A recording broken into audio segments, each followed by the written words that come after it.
दोस्तों, कैसे हैं आप सभी लोग। तो आज की इस वीडियो में हम लोग करने वाले हैं समसमाय की क्रॉनिकल। और इस बुक को मतलब कि ये मंथली मैगजीन है, करंट अफेयर के लिए काम आती है।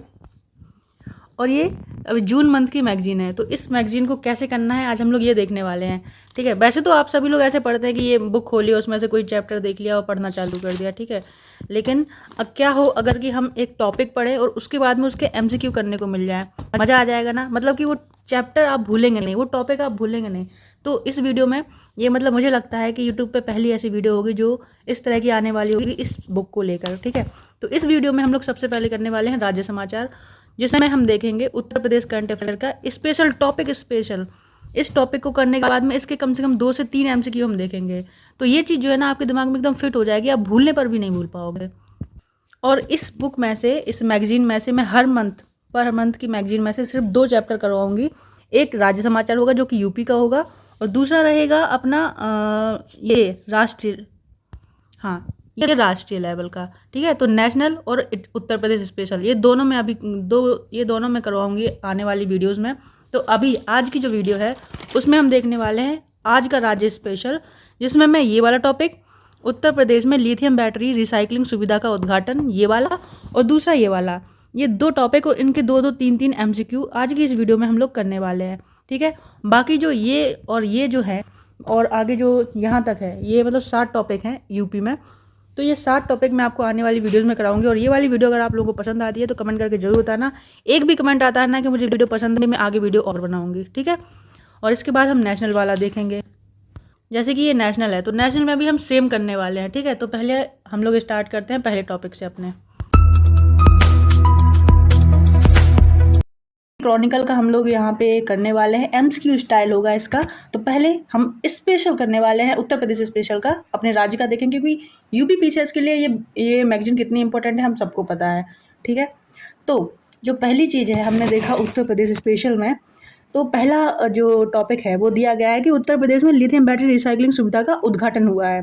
ठीक है, तो ये कब हुआ है? 24 अप्रैल 2026 को उत्तर प्रदेश के सिकंदराबाद स्थित यूपीएसआईडीसी औद्योगिक क्षेत्र में लिथियम आयरन बैटरी और दुर्लभ पृथ्वी मैग्नेट के लिए भारत की पहली एकीकृत रिसाइकलिंग सुविधा शुरू की गई है। तो यहाँ पे क्या समझ में आया? यहाँ पे समझ में आया कि उत्तर प्रदेश के सिकंदराबाद में यूपीएसआईडीसी औद्योगिक क्षेत्र में एक जो लिथियम आयरन बैटरी है और जो दुर्लभ पृथ्वी मैग्नेट के लिए भारत जो मैग्नेट है, पृथ्वी मैग्नेट है, उनके लिए एक एकीकृत रिसाइकलिंग सुविधा चालू की गई है। कहाँ पे? सिकंदराबाद में। ठीक है, इसके इंपॉर्टेंट तथ्य क्या होंगे वो एक बार देख लेते हैं। इसमें है संचालक। इसमें संचालक कौन है? तो इसे स्वच्छ ऊर्जा संक्रमण का समर्थन करने के लिए रिसाइकलिंग इंडिया द्वारा विकसित किया जा रहा है। किसके द्वारा? रिसाइकलिंग इंडिया के द्वारा विकसित किया जा रहा है। अब दूसरा है इसमें प्रसंस्करण क्षमता, मतलब इसकी प्रारंभिक लिथियम आयरन बैटरी रिसाइकलिंग क्षमता कितनी है? तो 10,000 टन प्रति वर्ष है। मतलब पूरे साल में 10,000 टन तक का रिसाइकल ये कर सकती है, और यह हर महीने 60 टन दुर्लभ पृथ्वी मैग्नेट को संसाधित कर सकती है। ठीक है, तो इसकी क्षमता भी देख ली हमने, 10,000 टन प्रति वर्ष कर सकती है। ठीक, उसके बाद में रिकवरी दर कितनी है? एक बार वीडियो को देख लो आप लोग, नहीं समझ में आता है तो फिर आप कमेंट करके बताना, और समझ में आता है तब भी बताना। ठीक है, तो अभी वीडियो को जज करने से पहले लास्ट तक देखना जरूर। ठीक है, उसके बाद में रिकवरी दर कितनी है? तो इसकी इन हाउस R2 रिसाइकलिंग प्रक्रिया एल्यूमिनियम, तांबे और लोहे जैसी धातुओं के लिए 98% से अधिक रिकवरी दर सुनिश्चित करती है। ठीक है, रिकवरी दर कितनी है इसकी? तो एल्यूमिनियम, तांबे और लोहे जैसी धातुओं के लिए 98% से अधिक रिकवरी दर सुनिश्चित करती है। और इसकी भविष्य की योजना क्या है? 2026 में 1,500 टन वार्षिक क्षमता वाली दुर्लभ पृथ्वी क्लोराइड प्रसंस्करण इकाई चालू करने की योजना है। ठीक है, अब इसके बाद में जो विस्तारित उत्पादक उत्तरदायित्व है, ये ईपीआर क्या होता है उसके बारे में स्पेशली यहाँ पे दिया गया है कि ईपीआर क्या होता है। तो ईपीआर होता है, यह एक नीतिगत दृष्टिकोण है जो उत्पादकों, जो निर्माता हैं, उनको उनके उत्पादों के निपटान और अपशिष्ट प्रबंधन के लिए जिम्मेदार ठहराया जाता है। ईपीआर का मतलब होता है जो फैक्ट्री, जो कंपनी कचरा निकाल रही है तो उसका निस्तारण भी वही करेंगे। जैसे कि आप लोगों ने देखा होगा रोड साइड पे जब कोई ठेला लगा हुआ होता है, चाट का ठेला होता है, कुछ खाने पीने का ठेला होता है, तो उनका एक खुद का डस्टबिन होता है। तो उनके जो कस्टमर होते हैं वो खाना खाते हैं उस डस्टबिन में फेंक देते हैं, प्लेट वगैरह जो भी होता है। तो वो लोग क्या करते हैं, अपना कचरा खुद लेके जाते हैं, यानी कि उसका निस्तारण भी वो लोग खुद ही करते हैं, अपशिष्ट प्रबंधन। ठीक है, अब इससे संबंधित हमने ये जो पढ़ लिया, ठीक है, अब ये हमें कितना समझ में आया, ये चीज़ हमारी क्लियर होगी किससे, इससे क्वेश्चन कंप्लीट करने से। तो पहला क्वेश्चन हम यहाँ पर देखेंगे, अप्रैल 2026 में, ऐसे ही पूछा जाता है ना यूपी पीसीएस में क्वेश्चन। तो देखो, अप्रैल 2026 में भारत की पहली एकीकृत लिथियम आयरन बैटरी और दुर्लभ पृथ्वी मैग्नेट रिसाइकलिंग सुविधा का उद्घाटन उत्तर प्रदेश के किस स्थान पर किया गया है? तो फिर बताओ आप, एकदम आंसर आपको दिखाई दे रहा होगा, है ना। ये कहाँ पे किया गया था? सिकंदराबाद में। इधर नहीं देखना है आंसर, इधर देखना है, सिकंदराबाद स्थित यूपीएसआईडीसी औद्योगिक क्षेत्र में। ठीक है, तो सिकंदराबाद में यूपीएसआईडीसी औद्योगिक क्षेत्र, ये याद रह जाए तो ठीक है, वरना कोई दिक्कत भी नहीं है। तो सिकंदराबाद में। तो ये बताओ अब आपको कैसा लगा पहला क्वेश्चन, मजा आया ना। अब नेक्स्ट देखते हैं। तो नेक्स्ट है थर्ड नंबर दिया गया है कि हाल ही में समाचारों में रहा विस्तारित उत्पादक उत्तरदायित्व, अभी हमने देखा ईपीआर, मुख्य रूप से किससे संबंधित है? तो अभी हमने देखा उत्पादों से सुरक्षित निपटान और अपशिष्ट प्रबंधन से उत्पादकों का जवाबदेह बनाना, जो फैला रहा है कचरा उसको जवाबदेह बनाना। ठीक है, अब नेक्स्ट क्वेश्चन देखेंगे इसी से संबंधित। अभी हम कहीं बाहर नहीं गए, अभी हमने इसी से 3 क्वेश्चन देख लिए, एक ईपीआर वाला है और दूसरा वो कहाँ पर है इस चीज़ का देख लिया हमने। दूसरा क्वेश्चन यहाँ पे देखेंगे, उत्तर प्रदेश में स्थापित भारत की पहली लिथियम बैटरी रिसाइकलिंग सुविधा के संदर्भ में निम्नलिखित कथनों पर विचार कीजिए। और हमें इस पर विचार करना है, हमने जो पढ़ा था। ठीक है, इसे रॉकलिंक इंडिया द्वारा विकसित किया जा रहा है। दूसरा, इसकी प्रारंभिक लिथियम आयरन बैटरी रिसाइकलिंग क्षमता 10,000 टन प्रति वर्ष है। इनमें से कौन सा कथन सही है?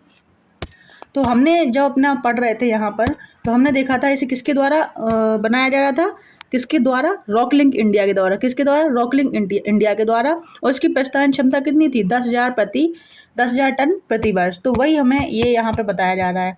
ठीक है, तो इसका जो राइट आंसर होगा क्या होगा? दोनों हो जाएंगे, यानी कि 1 और 2 दोनों। कौन सा कथन सही है? सी सही है।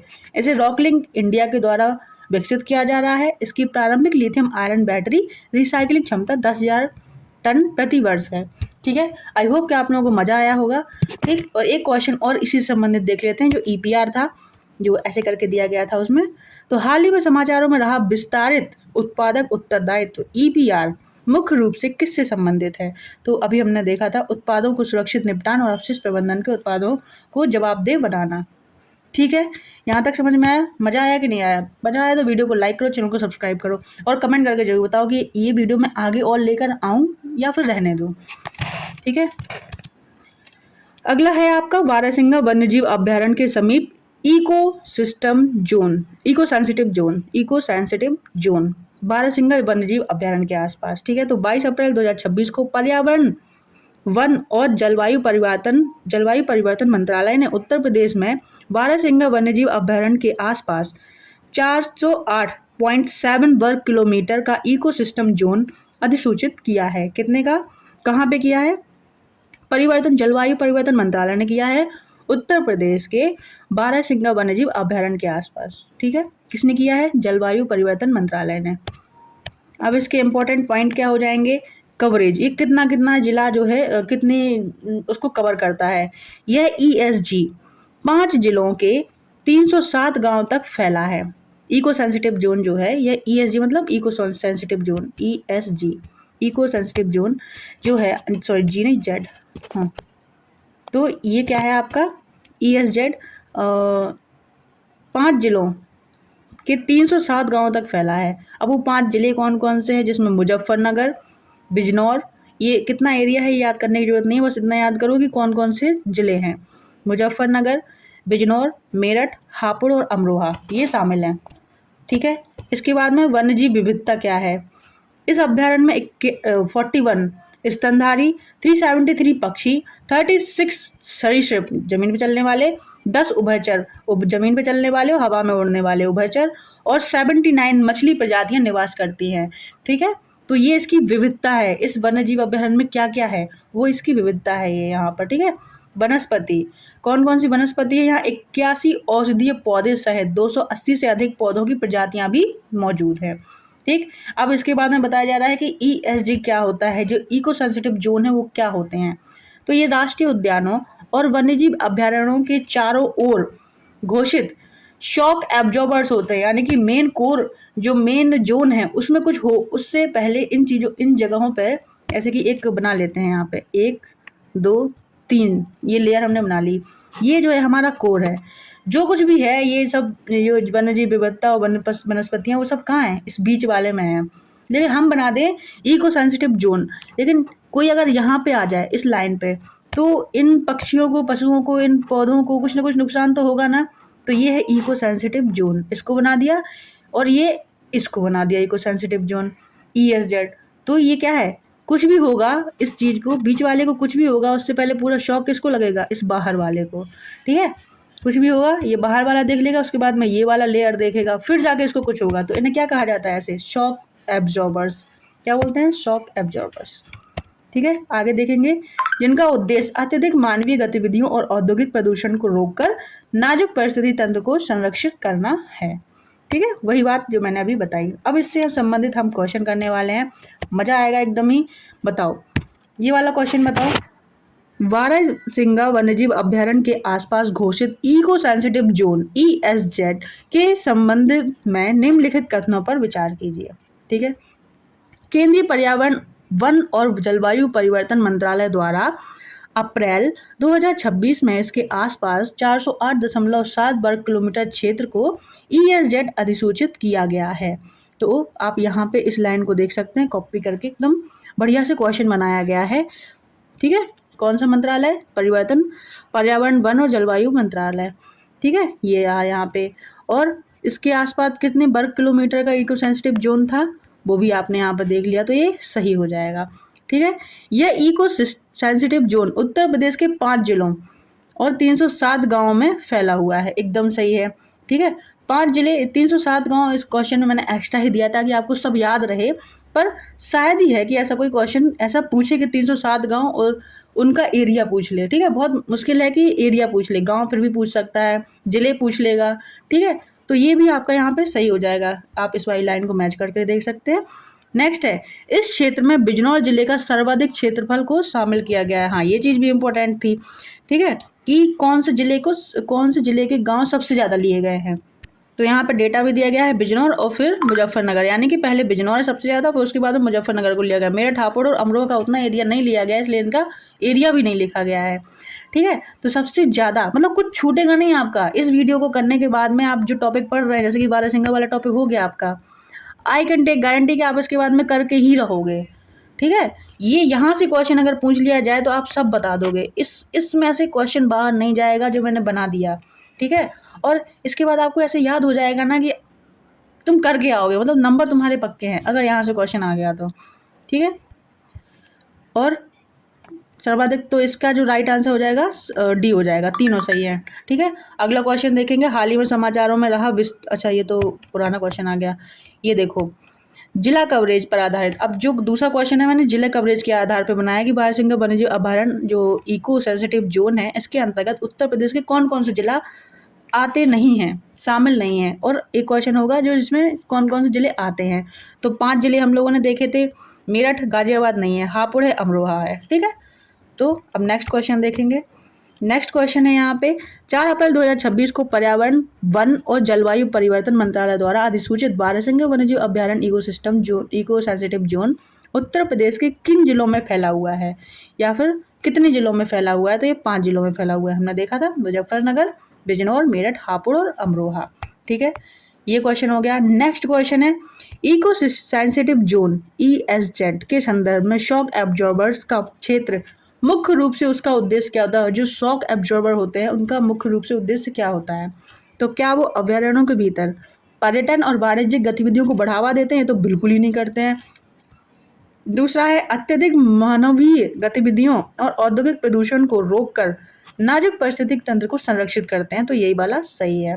ठीक है, वन्य जीवों को अभयारण्य से बाहर शहरी क्षेत्रों में आने जाने के लिए रास्ता देते हैं, ये भी नहीं करते हैं। चौथा भी अपना गलत ही है।